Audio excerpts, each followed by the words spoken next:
bantu bonse uthelela madri aya uya kufutushigwa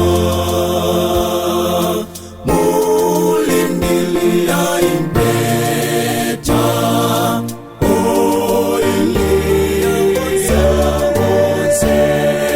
liyampeta ya mulumbe utiba angululwe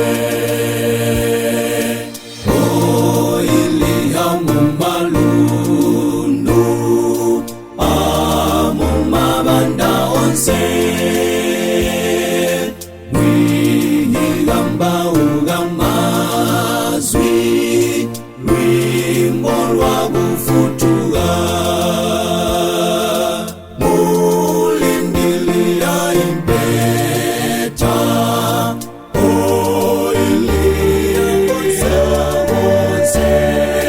liyampeta ya mulumbe utiba angululwe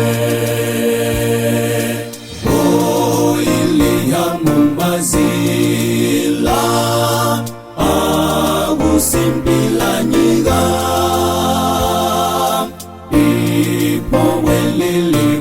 ipowelilibambidwe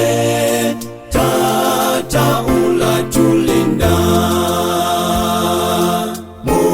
mulindilia impeta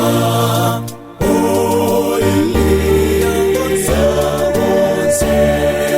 liyampeta ya mulumbe utiba